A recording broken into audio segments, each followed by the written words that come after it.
नमस्कार, बहुत स्वागत है आप सभी का। आप देख रहे हैं न्यूज इंडिया और आपके साथ मैं हूं मनीषा शर्मा। चलिए शुरुआत इस वक्त की बड़ी खबर के साथ कर लेते हैं। बड़ी खबर यह है कि उत्तराखंड कांग्रेस कमेटी कार्यालय में प्रेस कॉन्फ्रेंस आयोजित हुई, जहां पर कांग्रेस नेता हरक सिंह रावत ने संबोधित किया इस प्रेस कॉन्फ्रेंस को। और हरक सिंह रावत ने बीजेपी पर इस दौरान गंभीर आरोप लगाए। त्रिवेंद्र सिंह रावत के कार्यकाल पर उठाए सवाल तो बीजेपी में गुटबाजी चरम पर है, ये भी उन्होंने कहा। उत्तराखंड कांग्रेस कमेटी कार्यालय में प्रेस कॉन्फ्रेंस का आयोजन किया गया और इसी दौरान कांग्रेस नेता हरक सिंह रावत ने प्रेस कॉन्फ्रेंस को संबोधित करते हुए बीजेपी पर जमकर निशाना साधा। उन्होंने कहा कि त्रिवेंद्र सिंह रावत के मुख्यमंत्रित्व काल में ऋषिकेश के रानी पोखरी में नेशनल लॉ यूनिवर्सिटी के नाम पर भूमि आवंटित की गई थी, जिस पर लॉ यूनिवर्सिटी का शिलान्यास भी मुख्यमंत्री त्रिवेंद्र सिंह रावत की ओर से किया गया। वहीं अब 7 साल बीत जाने के बाद यूनिवर्सिटी के नाम पर एक ईंट तक नहीं रखी गई है। यूनिवर्सिटी के नाम आवंटित उस जमीन और उस भूमि का टिहरी बांध विस्थापितों के नाम पर खुर्द-बुर्द करने का काम किया जा रहा है। बीजेपी में गुटबाजी भी चरम पर है। इन तमाम बातों का जिक्र करते हुए हरक सिंह रावत नजर आए।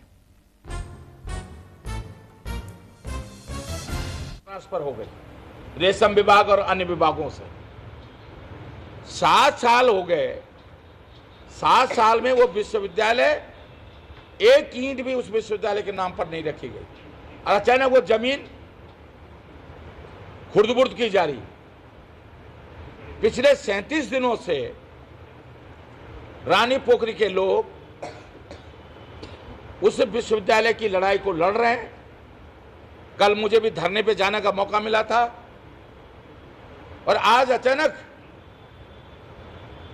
ऋषिकेश एसडीएम, तहसीलदार और पूरा पुलिस फोर्स को ले जाकर उस जमीन को खुर्द-बुर्द करने का काम कर रहे हैं।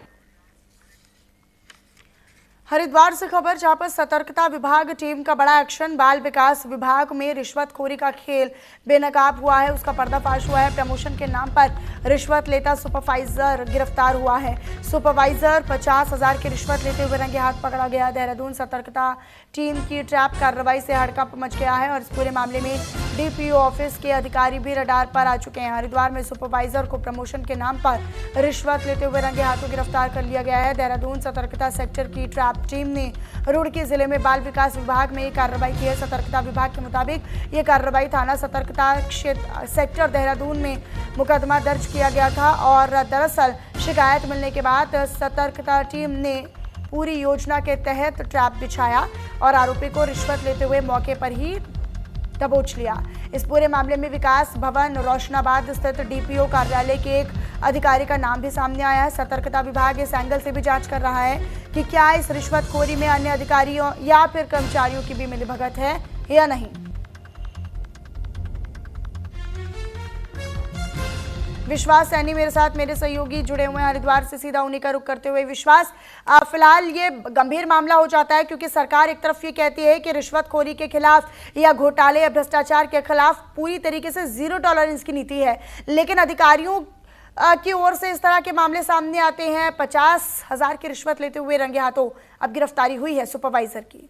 जी हाँ, बेशक देखिए मनीषा, की हरिद्वार में जिस तरीके से विजिलेंस टीम लगातार छापा मार रही है, इससे पहले भी विजिलेंस टीम ने ठीक 1 महीना पहले भी छापा मारा था। जीएसटी विभाग में प्रमोद सेमवाल जो डाटा एंट्री ऑपरेटर थे, उनको भी इसी तरह से गिरफ्तार किया गया था। और अभी राकेश सैनी जो सुपरवाइजर है बाल विकास विभाग की, उनको भी इस वक्त जो है अभी अरेस्ट किया गया है। हालांकि बताया जा रहा है कि जिस तरह से उन्होंने किसी कर्मचारी को प्रमोशन के नाम पर उनसे 50,000 की रिश्वत मांगी थी, जिसके बाद उनको ट्रैप किया गया और ट्रैप करने के बाद रंगे हाथ उनको रिश्वत लेते हुए गिरफ्तार किया गया।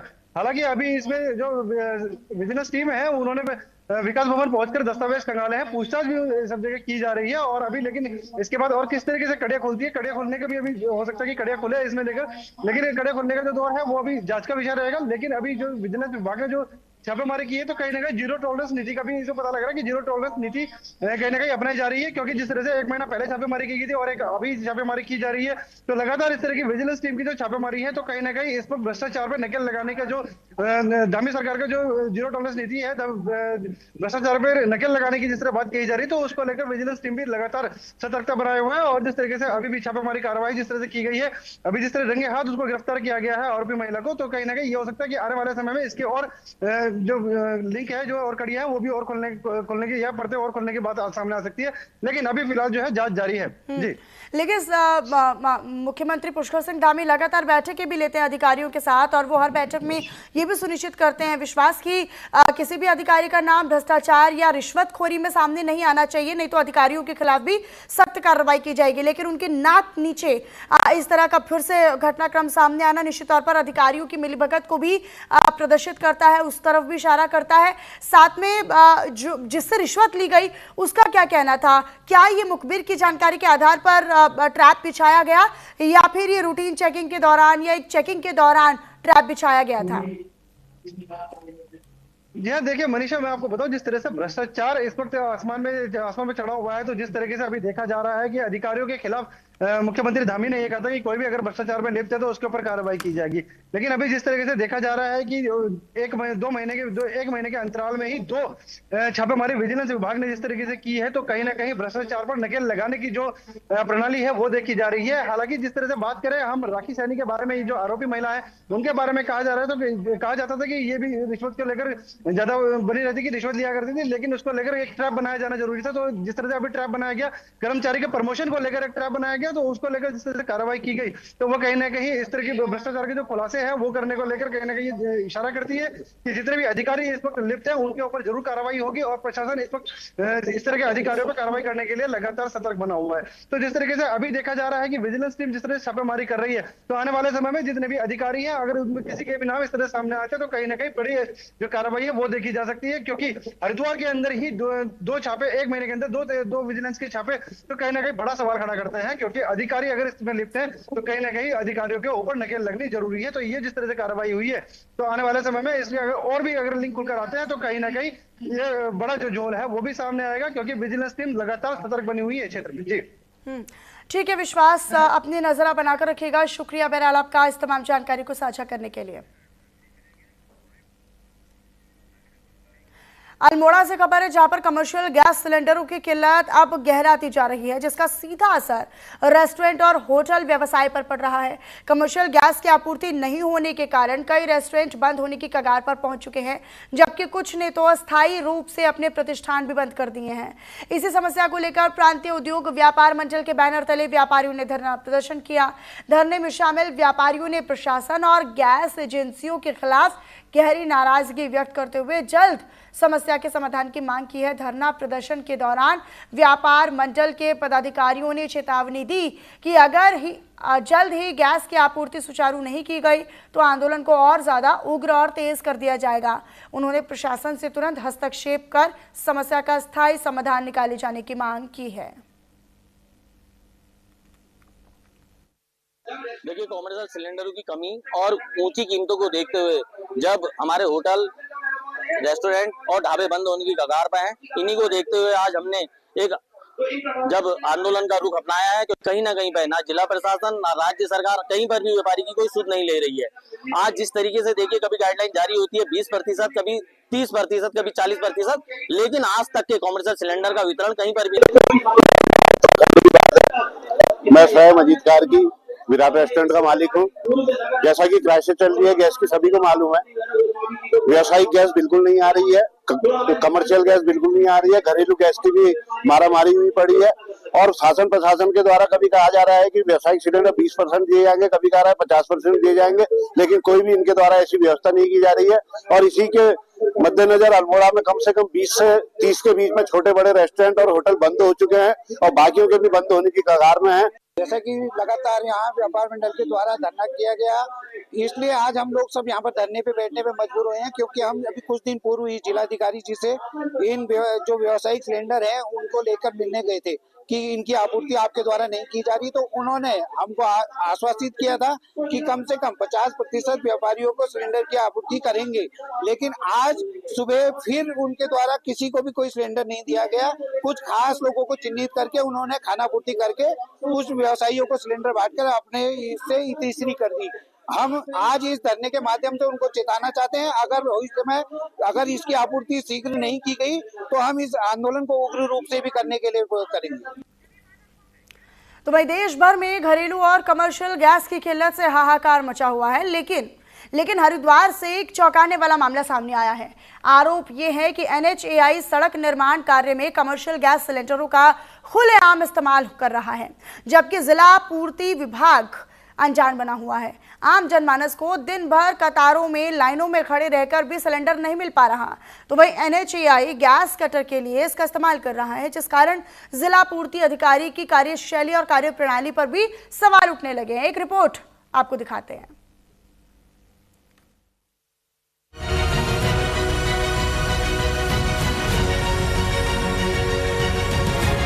देश भर में घरेलू और कमर्शियल गैस की किल्लत से हाहाकार मचा हुआ है और उत्तराखंड में चारधाम यात्रा को देखते हुए सरकार ने गैस की सीमित आपूर्ति के नए प्रावधान लागू किए हैं।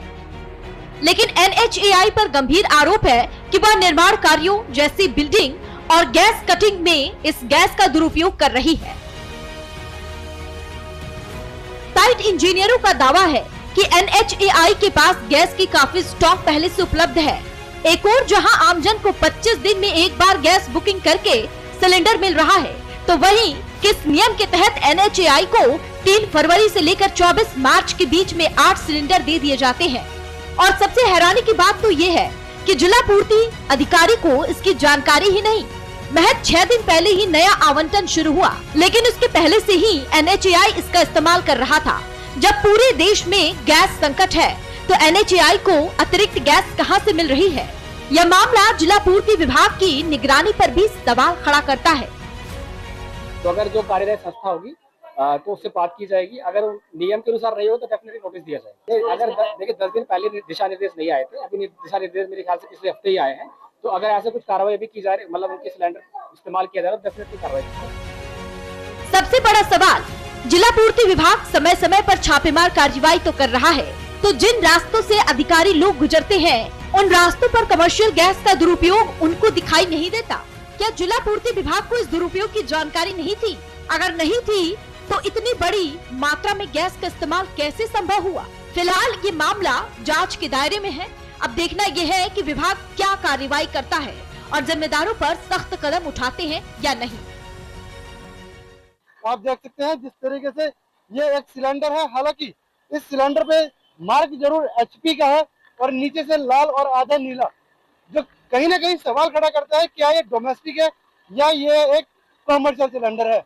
लेकिन यहाँ पर जो काम कर रहे हैं साइट इंजीनियर, उनका ये कहना है कि ये सिलेंडर हमारे पास पहले से ही है और इससे हम लगातार काम कर रहे हैं, जो कि प्रशासन की कार्यवाही पर भी बड़ा सवाल खड़ा करता है, क्योंकि अधिकारी लोग इसी रास्ते से गुजरते हैं, लेकिन उन्हें अब तक यहाँ पर इन सिलेंडरों से काम होता अब तक दिखाई नहीं दिया। इसको लेकर जिला पूर्ति अधिकारी क्या कहते हैं उसको लेकर हम उनसे जरूर सवाल जवाब करेंगे, लेकिन प्रशासन की कार्यप्रणाली पर बड़ा सवाल खड़ा हो रहा है। अपने सहयोगी के साथ मैं विश्वास सैनी, न्यूज़ इंडिया, हरिद्वार।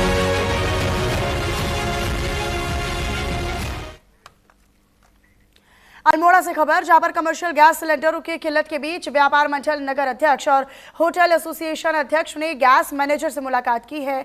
इस समस्या के समाधान की मांग उठाई और इस दौरान व्यापारियों ने होटल और रेस्टोरेंट व्यवसाय पर पड़ रहे असर को प्रमुखता से रखा। इस बैठक में गैस मैनेजर ने स्पष्ट तौर पर यह कहा कि कमर्शियल सिलेंडरों का वितरण सरकार के निर्धारित SOP के अनुसार किया जा रहा है। उन्होंने कहा कि सीमित आपूर्ति के चलते प्राथमिकता के आधार पर सिलेंडर बांटे जा रहे हैं ताकि सभी जरूरतमंदों तक गैस पहुंच सके। गैस मैनेजर ने व्यापारियों से पैनिक नहीं होने की अपील करते हुए भरोसा दिलाया कि स्थिति को सामान्य बनाने के लिए लगातार कोशिशें जारी है और जल्दी सप्लाई में सुधार होगा। उन्होंने कहा कि किसी भी प्रकार की अफवाहों से बचें और प्रशासन का सहयोग करें। आज हम यहाँ गैस एजेंसी में आकर प्रबंधक साहब से मिले और हमने उनको व्यापारियों का दुख दर्द सारा बताया कि जैसे हमारे आजकल लगन का टाइम है तो शादी विवाह समारोह संपन्न होने हैं, तो हमने उनसे कहा कि अगर हो सके तो आप जो अगर कार्ड लेके आता तो उनको 4 सिलेंडर दे दें, जिससे उनके वहाँ का कार्यक्रम संपन्न हो जाए। और जैसे हमारे बुकिंग जो हमारे ये लोग है टेंट वाले, इनको किस तरीके से सिलेंडर देंगे, तो उन्होंने हमें ये बताया कि जिस हिसाब से आज SOP आई है, हमने जो है बेस हॉस्पिटल, हॉलीडे होम, चौखान बाटा, जितने भी GST वाले उनको हमने एक सिलेंडर आज से वितरण करना शुरू कर दिया है। देखिए, गैस एजेंसी के मैं सर से हमने बात करी, उनके द्वारा एक सुझाव ये दिया गया है कि अभी आज से उनके द्वारा कॉमर्शियल गैस सिलेंडर का वितरण किया गया है, जिसकी कड़ी में आज उन्होंने जो उनके रजिस्टर में भी जो होटल रेस्टोरेंट जो उनके यहाँ जीएसटी या क्लेम करते थे, उनको आज एक सिलेंडर देना स्टार्ट किया हुआ है। और उनसे वार्तालाप में कि सभी लोगों को धीरे धीरे करके सिलेंडर मिलेगा। जैसे जैसे आगे भारत सरकार की एसओपी आती रहेंगी, उससे आपको सिलेंडर मिलता रहेगा। मैं अपने सभी रेस्टोरेंट होटल व्यवसाय से अपील करता हूँ कि आप धैर्य बनाए रखें और संयम बनाए रखें। सभी लोग राज्य सरकार, जिला प्रशासन से बात कर रहे हैं, और अगर आपका धैर्य टूटा तो समझिए सबको बिजनेस कारोबार में नुकसान हो जाएगा। अभी जो ये बीच में 10-11 तारीख से जो कमर्शियल गैस का थोड़ा सा रोका गया था, उसको अभी जो है वर्तमान में भारत सरकार की गाइडलाइंस के अनुरूप में खोल दिया गया है। आज अल्मोड़ा गैस सर्विस द्वारा दिनांक 25 मार्च को अल्मोड़ा शहर में व्यावसायिक सिलेंडरों का वितरण भी किया गया है। इसमें जो है जो सरकार की जो गाइडलाइंस है उन चीज के साथ जिनका रजिस्ट्रेशन जिन वेंडर्स का, उनको प्राथमिकता के आधार पर दिया जा रहा है। उनके सभी के कोटे जो है आगे से निर्धारित किए गए हैं एसओपी के माध्यम से। और इसके साथ ही एक मैसेज मैं छोटे व्यापारियों को भी देना चाहूंगा कि आप लोग कोई भी परेशान ना हो। जैसे जैसे ये स्थिति जो है सामान्य होती रहेगी, नई एसओपीज आती रहेंगी, तो उसमें जो है सभी का जो है समस्या का जो है समाधान किया जाएगा। ऋषिकेश से अगली खबर आप तक साझा करें, जहां पर एक अस्पताल की ओपीडी में उस समय अफरा तफरी का माहौल बन गया जब एक मानसिक रूप से परेशान मरीज अचानक घबराकर भागने लगा। मरीज अपने परिवार वालों के साथ अस्पताल में जांच करवाने के लिए आया था। टेस्ट के दौरान घबराहट के चलते वो ओपीडी से निकलकर सीढ़ियों की ओर दौड़ पड़ा और ऊपर की ओर पहुंच गया। बताया गया कि ऊपर का गेट बंद था, जिसे मरीज ने धक्का देकर खोलने की कोशिश की और आगे बढ़ गया। स्थिति को देखते हुए मौके पर तैनात सुरक्षा कर्मियों ने तुरंत सक्रियता दिखाते हुए उसका पीछा किया। सुरक्षा गार्ड्स ने मरीजों को समझा बुझाकर शांत किया और सुरक्षित तरीके से नीचे लाकर मरीज की दोबारा आवश्यक जांच पूरी करवाई। अस्पताल प्रशासन के अनुसार मरीज को मानसिक स्वास्थ्य से जुड़ी हुई समस्या थी और उसका इलाज ओपीडी आधार पर जारी है। जांच पूरी होने के बाद उसे आवश्यक इलाज देकर भेज दिया जाएगा। ये हमने देखा एक पेशेंट अचानक से साइकियाट्री पेशेंट था, वो आया हुआ था और उसके कुछ टेस्ट करने थे। उन टेस्ट के करने से वो घबरा गया और वो अपने रिलेटिव के साथ आया था, तो वहाँ से रिलेटिव से वो भागने लगा और भाग के ओपीडी से वो सीधा सीढ़ी दौड़ते दौड़ते ऊपर पहुँचा। ऊपर गेट बंद था, उसके लिए रास्ता बंद हो रहा था, तो उसने वो धक्का करके दरवाजे को खोल के वो चला गया उसके तरफ। तो हमारे जो सिक्योरिटी गार्ड वहाँ पे थे ऑलरेडी, वो उसके पीछे दौड़ के गए और उसको नीचे काउंसलिंग देके नीचे निकाला और निकाल के फिर जहाँ के लिए ट्रीटमेंट के लिए वो आए थे वहाँ टेस्ट के लिए उनको वापस लेके गए और वो सारे जो भी चेकअप करने के लिए आए थे वो सारा करवाया गया और उनको अभी ओपीडी बेसिस पे ही चल रहा था, तो वहीं से ही उनको ट्रीटमेंट होने के बाद चले जाएंगे। खटीमा से खबर है, जहां पर डिप्लोमा इंजीनियर्स ने सरकार के खिलाफ मोर्चा खोल दिया है। दरअसल अपनी 27 सूत्रीय मांगों के समाधान के लिए उत्तराखंड डिप्लोमा इंजीनियर्स महासंघ के आह्वान पर 23 मार्च 2026 से पूरे प्रदेश में, पूरे राज्य में अनिश्चितकालीन हड़ताल शुरू हो गई है। प्रदेश भर में कई इंजीनियरिंग विभागों जैसे PWD, सिंचाई, लघु सिंचाई और पेयजल निगम के हजारों जूनियर इंजीनियर्स और सहायक अभियंता हड़ताल पर हैं। महासंघ के प्रांतीय अध्यक्ष RC शर्मा और महासचिव वीरेंद्र गुसाई का कहना है कि सरकार उनकी जायज और सही मांगों की लगातार उपेक्षा कर रही है। शासन स्तर पर कई दौर की बातचीत और वार्ता विफल रहने के बाद अभियंताओं को ये कदम उठाना पड़ा है। उनकी प्रमुख मांगों में शामिल हैं जिसमें कनिष्ठ अभियंताओं की लंबे समय से लंबित वेतन को दूर करना, 2013 के बाद नियुक्ति अभियंताओं को 10 साल की सेवा के बाद भी 5,400 रुपये ग्रेड पे का लाभ नहीं मिलना। तो वहीं इस हड़ताल के कारण उत्तराखंड में चल रहे करोड़ों रुपए के निर्माण और विकास कार्य भी ठप हो चुके हैं। तो अब देखना ये होगा कि सरकार इस गतिरोध को खत्म करने के लिए क्या ठोस कदम उठाती है। ये उत्तराखंड इंजीनियर महासंघ के बैनर तले द्वितीय चरण का जो ना धरना हमारा हड़ताल शुरू हुई है। इसमें हमने पहले चरण में जो ना सरकार को अपनी मांगों के संबंध में अवगत कराया था और चरणबद्ध तरीके से हमने मतलब जिला मुख्यालय पर और देहरादून में जो ना एक दिवसीय धरना प्रदर्शन प्रत्येक जिलों से और पूरे समस्त जिलों से जो ना हमने किया था। सारी 2 बार हमारी बैठकें भी हुई हैं शासन स्तर पर।